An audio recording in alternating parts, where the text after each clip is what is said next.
안녕하십니까, 오공 작가입니다. 저는 이비인후과 의사이자 두 권의 책을 쓴 작가입니다. 유튜브 영상이 좀 뜸했는데요.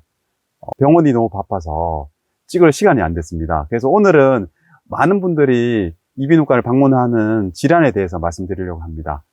최근에 가장 많이 오는 질환은 물론 비염, 알레르기 질환이 많고요. 또 어지럼증이 많지만 최근에는 위드 코로나 때문인지 감염성 질환이 많습니다.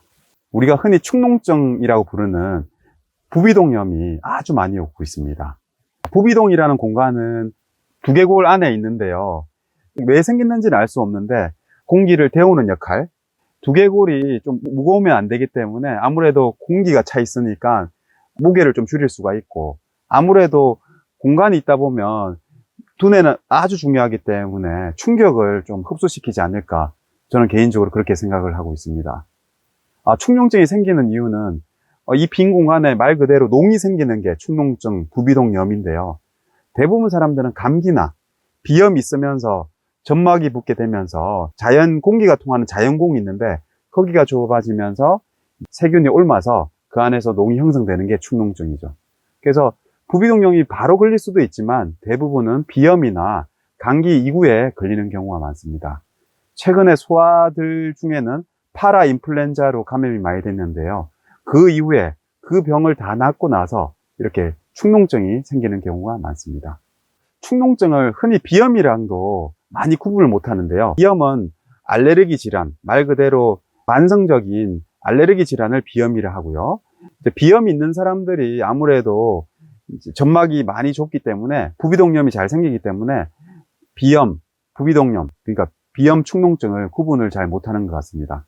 비염이 있는 사람들이 축농증이 잘 생기기 때문에 비염이 있는 사람들이 흔히 축농증이 있습니다 이렇게 말하는 경우가 많습니다. 사실 축농증이 있는 경우는 만성 축농증인데 그러한 분은 수술을 해야 되겠죠. 그래서 비염이랑 축농증은 서로 다른 질환인데 관련은 좀 있다고 생각하시면 됩니다. 그래서 급성이랑 만성을 말씀드렸는데요.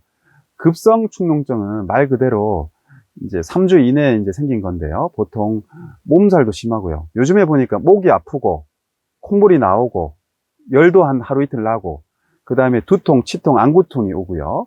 그리고 뺨 주위 통증이 오고, 이렇게 되는 게 축농증이죠. 그리고 물론 누런코도 나오고 냄새도 덜 날 수도 있겠죠. 근데 이제 만성 축농증이라는 거는 보통은 급성 부비동염을 방치해서 생기는 거거든요.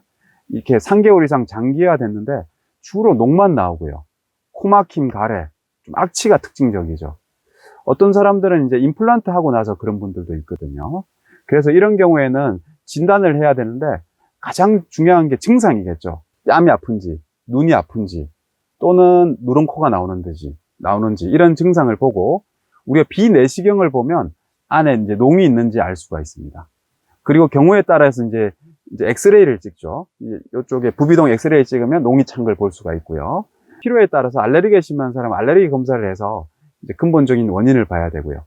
그리고 만성인지 급성인지 좀 보기 위해서는 CT를 찍죠. CT를 찍으면 이제 이비인후과에는 주로 콤빈 CT라 그러는데 개인 병원에도 CT가 있어서 찍으면 이제 만성인지 여부를 좀 알 수가 있습니다. 오늘 하고 싶은 말은 어떻게 하면 축농증을 잘 나을 수 있을까? 저는 이제 어떻게 할지 말씀드리려고 합니다. 첫 번째, 초기에 부비동염인지 비염인지 정확한 진단을 해서 축농증이 맞다면 조기에 항생제를 써야 됩니다. 항생제를 쓰고 나면 3일 안에 효과가 있는지 없는지 여부에 따라서 경험적인 항생제를 먼저 쓴 다음에 만약에 효과가 없다면 항생제를 상위 항생제로 빨리 바꿔줘야 됩니다. 그래서 사람들은 항생제를 쓰면 내성을 생각하시는데 앞에서 말했지만 내성을 생각해서 항생제를 적절하게 안 쓰는 경우에 만성이 될 수가 있습니다.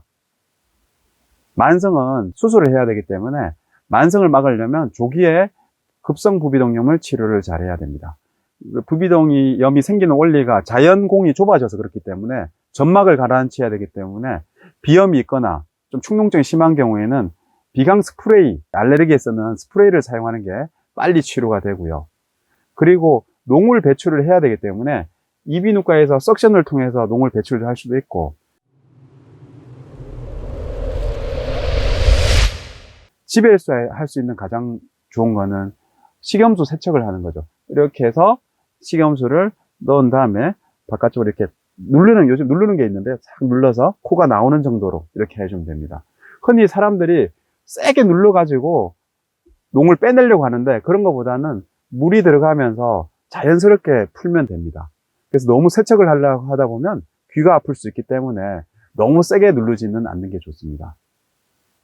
그래서 축농증은 평상시에 비염이라든지 감기를 적절하게 치료를 좀 잘하고, 만약에 축농증 증상이 있다면 빨리 항생제 치료를 하고 적절한 배농을 하는 게 중요하겠습니다. 이상 오웅 작가였습니다. 감사합니다.